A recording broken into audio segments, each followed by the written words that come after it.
అందరికీ నమస్కారం.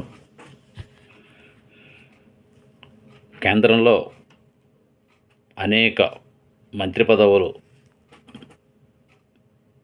పొంది భారత ఉప ప్రధానిగా పనిచేసిన బాబు జగజ్జీవన్ రామ్ గారు గురించి జూలై 8, 1986 సంవత్సరం వారి యొక్క సంస్మరణ దినం, అంటే వారి వర్ధంతి జూలై 8, 1986 సంవత్సరం. మరి వారి యొక్క సేవలు, వారి యొక్క కాంట్రిబ్యూషన్స్ భారత రాజకీయాల్లో దాదాపు 50 సంవత్సరాల పాటు పనిచేసి ఎంపీగా వివిధ మంత్రి పదవులు పొందినటువంటి వీరు బీహార్ రాష్ట్రంలో 1908 సంవత్సరంలో ఏప్రిల్ 5వ తారీఖున జన్మించారు. వీరు బీహార్ రాష్ట్రానికి చెందిన ప్రముఖ రాజకీయ నాయకులు, స్వాతంత్ర సమరయోధులు. వీరు కలకత్తా యూనివర్సిటీలోను, అలాగే వీరి యొక్క బీహార్లో జగజ్జీవన్ రామ్ గారు సంఘ సంస్కర్తగా, ఆయన కేంద్రం 1952 నుంచి 80 సంవత్సరం వరకు కేంద్ర మంత్రిగా పనిచేశారు. వీరు కుమార్తె మీరా కుమారి గారు లోక్సభ స్పీకర్గా కూడా పనిచేశారు. మొట్టమొదటిగా ఆయన నెహ్రూ మంత్రివర్గంలో కూడా మంత్రిగా పనిచేసి రాజ్యాంగ పరిషత్తు సభ్యునిగా పనిచేశారు. ఇంకొక విషయం మనం గుర్తుపెట్టుకోవాల్సింది, 1971 ఇండియా పాకిస్తాన్ యుద్ధ సమయంలో రక్షణ మంత్రిగా వీరు ఉండేవారు. తర్వాత ఏంటంటే 1977 సంవత్సరంలో జనతా పార్టీ ఆవిర్భావంలో వీరు స్థాపించినటువంటి కాంగ్రెస్ ఫర్ డెమోక్రసీ ఎలియన్స్తో అప్పుడు ఉప ప్రధానిగా దాదాపు 1977 నుంచి 1979 వరకు కూడా మన భారతదేశానికి ఉప ప్రధానిగా పనిచేసినటువంటి ఘనత వీరికి దక్కిందన్నమాట. అంటే వీరి యొక్క స్మారకం తపాలా బిళ్ళ 1991 సంవత్సరంలో విడుదల చేయడం అనేది జరిగింది. అంటే వీరు సంఘ సంస్కృతి ఎందుకంటే చదువుకునే సమయంలో కూడా ఆయన అంటరానితనాన్ని నిర్మూలనకి అనేకమైనటువంటి కార్యక్రమాలు చేపట్టిన వ్యక్తి. ఆయన బనారస్ హిందూ యూనివర్సిటీలో చదువుకున్నారు. తర్వాత కలకత్తా యూనివర్సిటీలో కూడా డిగ్రీ చదవటం అనేది జరిగిందన్నమాట. అంటే 1937 సంవత్సరంలోనే బీహార్ శాసనసభకి ఎమ్మెల్యేగా ఎన్నికైన వీరు అనతి కాలంలో అప్పటి పరిస్థితులకి వ్యతిరేకించి ఆ శాసనసభ్యత్వానికి రాజీనామా చేసిన పరిస్థితి ఏర్పడింది. తర్వాత హిందూ మహాసభ సమావేశాల్లో కూడా దళితులకి దేవాలయాల్లో ప్రవేశం గురించి వీళ్ళు కోరుతూ అందులో వాళ్ళ యొక్క అభిప్రాయాన్ని వ్యక్తం చేయడం కూడా జరిగిందన్నమాట.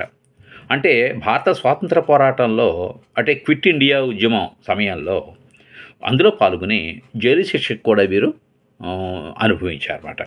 అంటే వీరు 1986 వరకు కూడా వారి రాజకీయాల్లో అంటే అనేకమైన అంటే ఇటు కాంగ్రెస్ పార్టీ అధికారంలో ఉన్నప్పుడు కానివ్వండి, అనంతరం 1977 సంవత్సరంలో జనతా పార్టీ ఫార్మేషన్లో ఆయన యొక్క కాంగ్రెస్ పార్టీ ఫర్ డెమోక్రసీ అనే పేరుతో ఒక భాగస్వామ్య పత్రం మిత్రపక్షంగా ఉన్న సందర్భంలో కేంద్ర మంత్రిగా, అంటే ఏంటి కమ్యూనికేషన్స్ మంత్రిగా, అలాగే రవాణా శాఖ మంత్రిగా, రైల్వే శాఖ మంత్రిగా, వ్యవసాయ శాఖ మంత్రిగా, రక్షణ శాఖ మంత్రిగా, కార్మిక మంత్రిగా, ఇరిగేషన్ మంత్రిగా కూడా వీరు పనిచేసినటువంటి అనుభవం గడించినటువంటి రాజకీయ నాయకుడు వీరు. మరి వీరి గురించి మనం చెప్పుకోవటం అనేది మన పరిణితి చెందినటువంటి ఒక రాజకీయ నాయకుడిని మనం ఒక్కసారి స్మరించుకోవడం ద్వారా వారికి ఘన నివాళి అర్పించినట్లుగా మనం భావిస్తాం అన్నమాట. ఇంకేంటే ఎందుకంటే మన రాజకీయాల్లో అనేకమైనటువంటి అనుభవాలు కలిగినటువంటి అపారమైన అనుభవం కలిగినటువంటి రాజకీయ నాయకులు ఉన్నారు. వారి గురించి అందులో మన బీజేపీ అంటే కూడా జనతా పార్టీలో అప్పుడు పాత జనతా పార్టీలో ఉన్నప్పుడు జనసంఘగా ఉన్నప్పుడు కూడా మనం అప్పుడు వీరి కూడా మనం కాంగ్రెస్ ఫర్ డెమోక్రసీలో ఉన్నారు కాబట్టి మరి వీరి గురించి మనం బీజేపీ కూడా మన జయంతి అలాగే వర్ధంతి కార్యక్రమాలు జరపడం అనేది కూడా మన విజ్ఞతకి మన పార్టీ యొక్క పెద్ద వ్యక్తుల్ని అటువంటి అనుభవం గడించిన వ్యక్తిని గౌరవించుకోవడం అనేది ఒక గౌరవంగా భావిస్తూ ఒక సంస్కారంగా భావిస్తూ మనం వారి గురించి మనం ఒక్కసారి ఈ విషయాలన్నీ కూడా అంటే వారి యొక్క అనుభవం కానివ్వండి వాళ్ళ యొక్క పరిపాలనలో అనేకమైన శాఖలు నిర్వహించడం ద్వారా మంచి ప్రజలకి చాలా అంటే దాదాపు 50 సంవత్సరాలు పనిచేయడం అనేది అది రికార్డు బ్రేక్ మాట. అందుకోసం ఏంటంటే మరి స్వాతంత్ర సమరయోధులు బీహార్ రాష్ట్రానికి చెందినటువంటి వీరు ఉప ప్రధానిగా అందరికీ కూడా బాబూజీ అని పేరుతో చక్కగా ఎంతో గౌరవంతో పిలుచుకునే వ్యక్తిగా జగజ్జీవన్ రామ్ మనకెప్పుడు కూడా అందరికీ కూడా గుర్తుంటారన్నమాట. ఈయన ఉప ప్రధానిగా పనిచేశారు.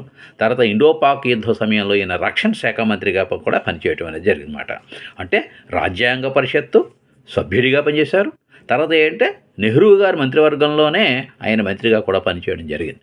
మరి ఇటువంటి వారిని మనం తెలుసుకోవడం ద్వారా మనం విజ్ఞత కలిగిన పరిణితి చెందినటువంటి రాజకీయ నాయకుల గురించి మనం తెలుసుకోవడం అనేది మంచి పౌరులుగా మన బాధ్యత కాబట్టి మరి ఇలాంటి వీడియోలు నేను చేస్తుంటాను. మీరు కూడా నన్ను ఆదరిస్తున్నారు. ఇదే తరగతిలో మన అంటే ఒక ఎడ్యుకేటివ్ వేలో అంటే మనకు జనరల్ నాలెడ్జి ఓ పక్కన ఏంటంటే మన వ్యవస్థలో మన రాజకీయ వ్యవస్థలో పరిణితి చెందినటువంటి రాజకీయ నాయకుల గురించి మనం ఒక్కసారి స్మరించుకోవడం ద్వారా మనకు కూడా అనేక విషయాలు తెలుసుకున్న వాళ్ళం అవుతాం. మన రకమైన పౌరుల్లో రకమైన చైతన్యం తీసుకురావడానికి అనేక విషయాలు ఇటువంటి మహనీయుల గురించి తెలుసుకోవడం ద్వారా మనం వారి యొక్క ఆశయాల్ని మనం అమలుపరచడానికి కూడా ఒక అవకాశంగా మనం తీసుకుంటూ మనం వారికి ఘన నివాళులు అర్పించుకుంటూ వాళ్ళకి శ్రద్ధాంజలి ఘటిద్దాం. ఈరోజు బాబు జగజ్జీవన్ రామ్ గారి వర్ధంతి ఎప్పుడు జూలై 8వ తారీఖు మాట. అంటే 1986 సంవత్సరంలో వాళ్ళు కాలధర్మం చేయడం జరిగింది.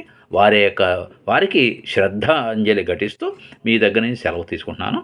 డాక్టర్ చాగంటి నరసింహారావు. నమస్కారం.